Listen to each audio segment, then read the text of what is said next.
Welcome back to Countdown to Christmas with the Post Apocalyptic Show. All right, movie 2 in our Countdown to Christmas, Mrs. Claus, written and directed by a Troy Escamilla. Sorry if I'm mispronouncing the name incorrectly. I am pretty bad at names. All right, like I said, I started off really strong with movie 1, and I can see it now.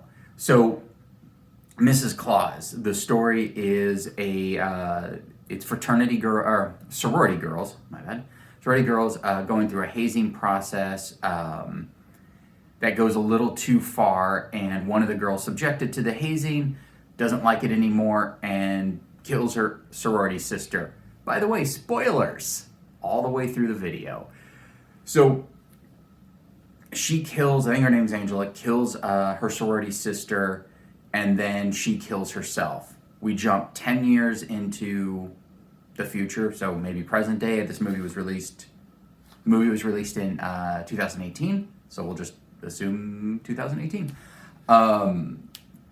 We're back at the sorority house. The murdered victim of the sorority's sister is now pledging the same house her sister was in. And then it's the 10th anniversary of the death, and people start to die again. That's basically the gist of the movie, is college kids and Christmas murder. So this one, as Bruce Willis would say, there was a lot of chuffa. So much chuffa of filler in this movie that didn't really need it. There's definitely, I like the idea. Like I said, I'm not here to poop on anyone's dream. Troy made a movie. He's probably going to make more. And of course, I always encourage people to follow your dreams. Do what you want to do. And, this one feels like someone learning to make films. There was just a lot of things that weren't needed. And of course, it's easy to play Monday morning quarterback, and hindsight's 2020 and all that stuff. It could have just been a much simpler story. I almost stopped it after the first 10 minutes because I was just like, I don't know what this movie is, and I don't know what they're trying to achieve. If you cut that out, movie, just keeps going. The kills are very interesting. You don't really see the killer very often, who ends up being a woman, the mother of one of the victims, in a Mrs. Claus mask, but like a zombie Mrs. Claus mask. In my opinion, I just think this movie could have just been about killings that happen maybe every 5 to 10 years, maybe every 10 years. Go with this trope of 10 years. And, it's either a possessed, woman, or it's a story that goes around like a classic ghost story, but it's Mrs. Claus, killing people that are maybe ungrateful to Santa Claus. Who knows? I'm just spitballing because literally I just watched it a few minutes ago. That being said, acting was just, okay. No one really shined. The girl who was only in it briefly in the beginning, the Angela character, I think this is her name. She was pretty good. I thought she was going to be in it more, but that was really all we saw. But it's the trope. It's college kids in one location being murdered. The kills, like I said, are interesting.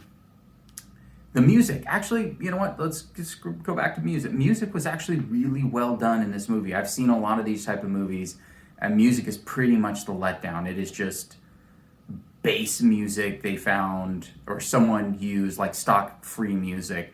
This felt like it was actually composed for the movie. I'm not saying it was flawless. It actually helped the flaws in the movie. Because overall, the look, it looked like Christmas. It was fine. It was definitely just someone's house decorated to be a sorority, which is fine. Like I said in the previous video, I'll overlook any acting, look, camera work, even lighting, if you just tell me a good story, because I know you're making this movie with your friends and it's a passion. So I'm not going to go into detail because it's not really fair. You made a movie, so congratulations, Troy.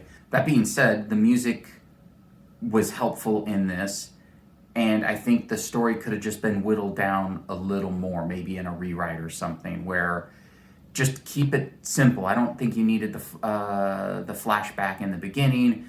The tie to the sister really didn't play out too well because it kind of didn't make any sense. I mean, you could have just had the guy that was doing the radio show could have just explained, could have opened with that, explaining this time of year is when we start seeing, and like 10 years ago we saw, the killing and, the Mrs. Claus killing or something. And then the sorority kids get together.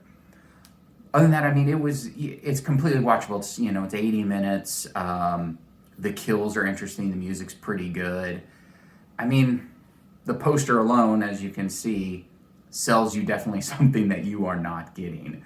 The mask is good. I either wished it was a whole costume and that was the killer, or it was the commitment of just wearing the mask and you saw that every time. There wasn't anything that was like really surprising. The big twist reveal is that it's one of the mothers, and you're just like, yeah, I remember that in Friday the 13th. I think, I can't wait to see another one from Troy. I think he has 2 other movies, one before this and maybe one after that. But, as my countdown to Christmas, Halloween horror, or my holiday horror movie countdown to Christmas, this had horror, this had holiday, and it was a movie. So there you go. And once again, it's a Wild Eye releasing, and I love almost everything they put out. Even this is, I just love that that's their business model. They just give these independent filmmakers who probably wouldn't get a chance in, the studio world to make their films, and they get it on a platform. Like this is on Amazon Prime, and it's released on DVD and everything. So, it's really helping filmmakers achieve their dream without, big budget. All right. So Mrs. Claus is like getting the Whitman sampler, trying a piece of chocolate, and maybe it's the cherry one, but you still eat it because it's chocolate, but it's not your favorite. That's kind of where this movie falls in. But overall, good job on making a film, good job getting a film done, and congratulations on making more films. All right, well, that'll do it for the Post Apocalyptic Show Countdown to Christmas, Movie 2. See you tomorrow for Movie 3, which is going to be Unholy Night. Unless I switch it up, and then I'm not even going to edit this out, and it'll just be out of order. Once again, thank you for watching. Follow Wild Eye, follow Troy, support local independent filmmakers, support indie film.